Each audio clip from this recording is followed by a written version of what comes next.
Hello, everyone. My guest today is Nathaniel Suissa. He has built a company called Clipr, which is a solution to create and publish mobile web pages inspired by stories format, like on Instagram, and Snapchat. Since companies struggle to convert on mobile, they make them achieve objectives much quicker. They help companies achieve these objectives much faster in terms of sales, lead, loyalty, and monetizing attention. All right, Nathaniel, are you ready to take us to the top? Yeah, sure. Okay, so I mean, is it as straightforward as it sounds? This is a B2B solution that helps companies create story, interfaces. Yeah, exactly. That's great. What's the revenue model? Is it SaaS? Yeah, it's a SaaS model, so it's like a subscription model based on the amount of traffic that companies could need on their web pages that the solution creates, and it could go from $100 to $2,000 per month. What would you say an average is? More like 100 per month? Yeah, the average is more like 300 to 400 per month. Okay, 300 per month. And when did you launch the company? What year? We launched it commercially, and we built the technical stuff like a few months before. Sorry, when did you launch? What year? We launched this year in April, and a few months before we starting building the product. That's great. And then what are you at today in terms of total customers?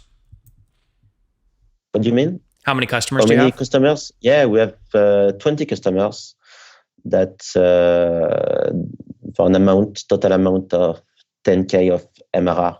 Okay, so about $10,000 today in MRR, which means each one's actually paying a little bit more than $300 per month. They're each paying, call it $500 per month. Yeah, and they're paying that what they pay per month is tied mostly to how many hits their websites are getting. Yeah, they pay for the number of visits that are directed to the pages created through our solutions. And for them, it's like beneficial because they have higher conversion rates on the traffic they direct through Clipr pages compared to their organic website. And have you done this bootstrapped or have you raised capital? Could you repeat? Have you done this bootstrapped or have you raised capital? No, we bootstrapped for the moment, and we want to iterate more before raising capital. Mm-hmm. Churn is critical kind of in any SaaS company. What's your churn today? For 20 clients, we lost 2 of them. So it's not a big rate, but we know the reasons for which we lost them. And we think that we didn't target good clients to keep them for a long time. Mm-hmm. So that would be, call it 10% annual logo churn, but we're talking about a very, very small sample size here. Yeah, but also we launched almost for 6 months, so we don't have enough historic data to know the exact churn. I mean, well, it's more than 10%. You've lost 2 out of 20. Yeah, for now, yeah. Yeah. Interesting. How are you getting these customers? How'd you sign up the first customer? For now, we only do direct sales. So it could be call mailing, intros, direct selling, because we want to understand what are the clients' needs before scaling. So it's one-to-one sales for the moment. And what's the team size today, and how many of them are on sales? So we are 5, and the team doing sales, including me, are 2 persons. Okay. And everyone's based in France? Yeah. 5 people. That's great. When you're selling, when you wake up tomorrow morning, how do you decide who to reach out to? Are these people that are coming to your website, or you're reaching out to them? No, we were doing it outbound. We select which kind of target we want. It could be medium-sized brands or e-retailers. We select some verticals, could be fashion, food, like travel, and we find the perfect prospect to contact. Yeah, Nathan, that's what I'm interested in. What is your perfect contact? I mean, are these mainly e-commerce brands, or is it some other kind of brand? the perfect prospect for us, it could be brands that are doing e-retailing, that are medium size, and that are also doing social advertising. Okay, so if you're going to go and prospect based off who's doing social advertising, where do you go to quickly find all the companies doing social advertising? You have LinkedIn. Also, well, how do you know from LinkedIn though who's doing social advertising or not? You can check on the Facebook page information if the company does social advertising. You have the historic of the ads. Yeah. Since few months. Yeah, you're saying this was a feature Facebook rolled out to deal with election ads here in the United States. Exactly. You could essentially click on a page and see all the ads they're running. What you're saying is if a brand like Kara, who you guys have on your website, you can go to the Facebook page, see all the ads. If they're running ads, it's a good sign for you. Exactly. Okay, let's keep going with that example. So you find a brand, they're running Facebook ads. Does it have to be e-commerce? It could be e-commerce or not e-commerce, because the only thing that we need to know is that does the brand have an objectives. The objective could be get more leads, get more clients to sell products, increase loyalty, and we have formats for the page that are built for the solution for each objectives. What converts? But let's say, I'm going to make one example here. Let's say I want to use you and I have a big Instagram following and I put together a digital ebook for $19 and I linked that ebook in my bio to my Clipr page. What should I put on my Clipr page to get the highest amount of sales? You just put vertical medias that you could have that could fit to the story formats. We can also find some for you. You just upload it. You build the clip, like you say, which kind of form do you want to put into the clip. It takes like 2 minutes. Your objectives would be to get more leads for my book, I suppose.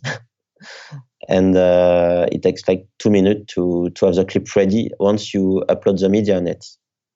And you select which field on the form you want to get the leads.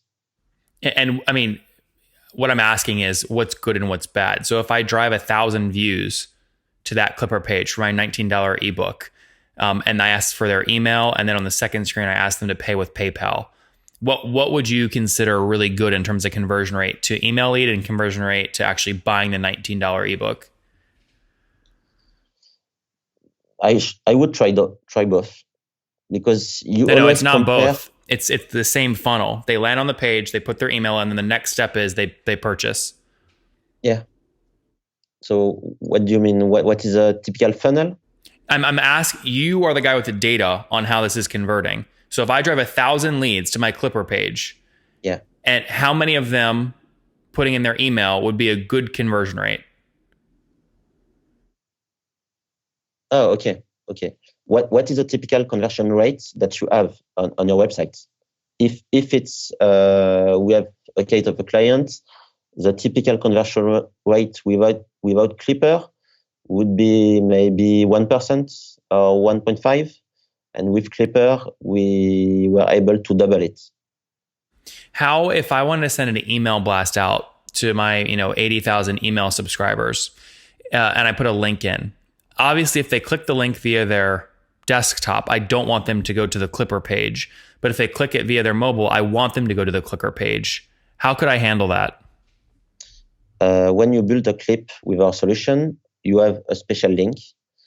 This link, when you share it, if someone clicks it on desktop, it will automatically goes on your desktop website. And if it's on mobile, it will go on the clip.